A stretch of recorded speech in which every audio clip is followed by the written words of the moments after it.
Hello everybody. In the current affairs this week, the week ended 14th of September 2025. We have always been talking about the production linked incentive scheme PLI to boost import substitution and develop manufacturing in our own country.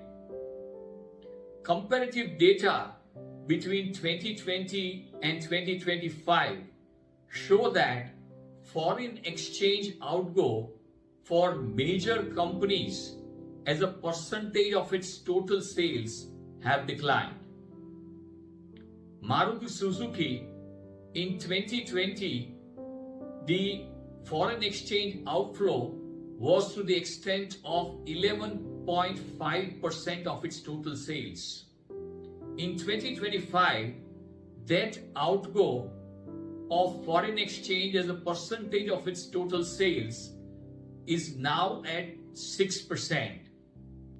For Tata Motors, the foreign exchange outgo in 2020 was 6.7%, and in 2025 it is now low of 1.2%. Dixon Technologies, which is a contract manufacturer for lot of electronic hardware manufacturers globally, in 2020 their forex outflow was to the extent of 49%, and today that outgo is just 6%. This shows that there are encouraging trends of revival of manufacturing in India, and import substitution quality of manufacturing has now started happening in India. On the Indian stock market front, Nifty 50, Nifty Mid Cap and Nifty Small Cap all the three indices were up by around 1.5% each. Once again this week, FIIs continued to be sellers to the extent of more than 3,500 crores, and DIIs were once again buyers to the extent of 13,700 crores.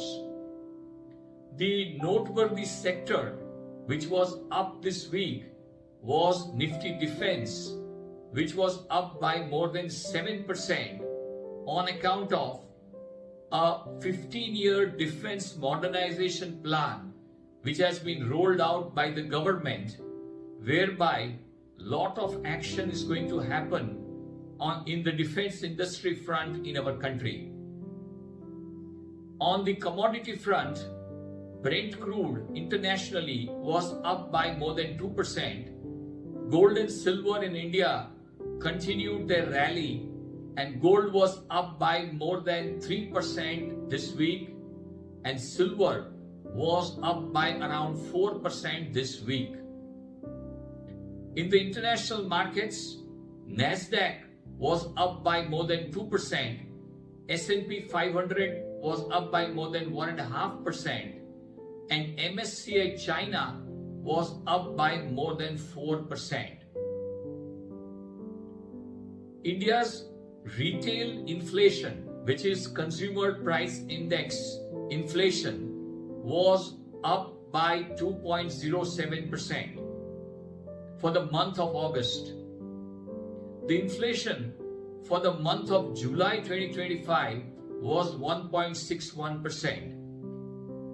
So the rate of inflation in India is quite in the manageable band. Lower inflation gives legroom for the Reserve Bank of India to cut interest rates.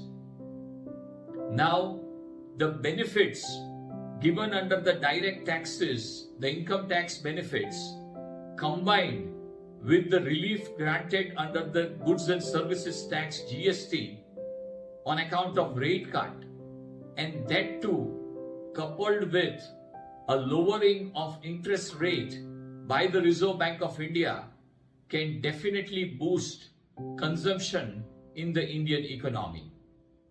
That is all for this week. Thank you.